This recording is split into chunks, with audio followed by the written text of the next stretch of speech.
Hello ನಮಸ್ಕಾರ, ನೀವು ನೋಡ್ತಾ ಇದ್ದೀರಾ ಇಂಡಿಯಾ ಫಸ್ಟ್. ನಾನು ವಿಜಯ್ ವೀರಪ್ಪ. ಮೊದಲಿಗೆ ಹೆಡ್ಲೈನ್ಸ್.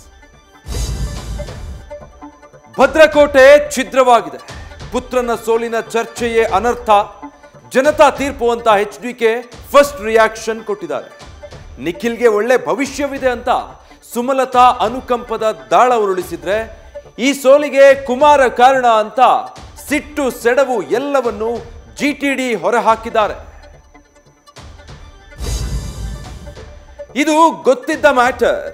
ದರ್ಶನ್ ಬಾಡಿಗಾರ್ಡ್ ನಾಗ ಸಾಕ್ಷಿಗಳ ಮೇಲೆ ಬುಸ್ ಬುಸ್ ಅನ್ನಂತೆ. ಹಳೆ ಚಾಳಿ, ಬೇಲ್ ಸಿಕ್ಕ 24 ದಿನ ಕಳೆದ್ರೂ ಆಪರೇಷನ್ ಇಲ್ಲ, ಮೂಳೆ ಮುರಿಲಿಲ್ಲ. ಈ ನಾಟಕಕ್ಕೆ ಗೃಹ ಸಚಿವ ಪರಂ ಫುಲ್ ಗರಂ ಆಗಿದ್ರೆ, ಶೆಡ್ನ ಸಾಕ್ಷಿ ಹೇಳಲು ಫೋಟೋ ಒಂದು ಡ್ಯಾನ್ಸ್ ಮಾಡ್ತಿದೆ.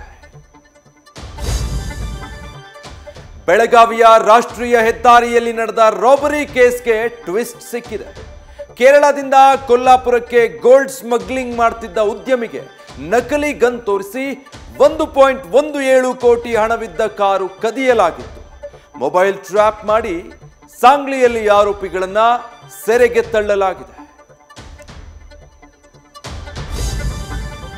ಅವನು ಹಳೆ ಲವ್ವರ್ ಅಂತ ನಂಬಿ ಬಂದಿದ್ದ. ಡೇಟ್ ಮಾಡಲು ಮೀಟ್ಗೆ ಬಂದವನನ್ನ ಹೊಸ ಪ್ರಿಯಕರ ಲಾಕ್ ಮಾಡಿದ್ದ. ಮೋನಿಕಾಳ ಮೋಹಕ್ಕೆ ದರೋಡೆ ಗ್ಯಾಂಗ್ಗೆ ಟ್ರ್ಯಾಪ್ ಆದವನು ಎಲ್ಲ ಕಳ್ಕೊಂಡಿದ್ದ. ಆದ್ರೆ ಹಣಕ್ಕಾಗಿ ಗ್ಯಾಂಗ್ನಲ್ಲೇ ಶುರುವಾದ ಗಲಾಟೆ ಕೈಗೆ ಕೋಳ ತೊಡಿಸಿದೆ.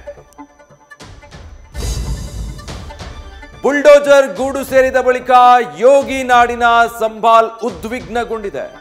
ಮಸೀದಿ ಅಡಿಯ ಹರಿಹರ ದೇಗುಲ ಸಮೀಕ್ಷೆಗೆ ಕೋರ್ಟ್ ಆರ್ಡರ್ ಅನ್ನೇ ಧಿಕ್ಕರಿಸಿದ್ದಾರೆ.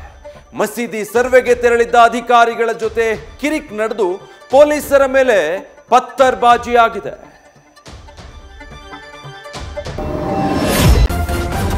ನ್ಯೂಸ್ ಫಸ್ಟ್, ನಿರ್ಭೀತಿಯಿಂದ ನಿಮ್ಮ ಪರವಾಗಿ.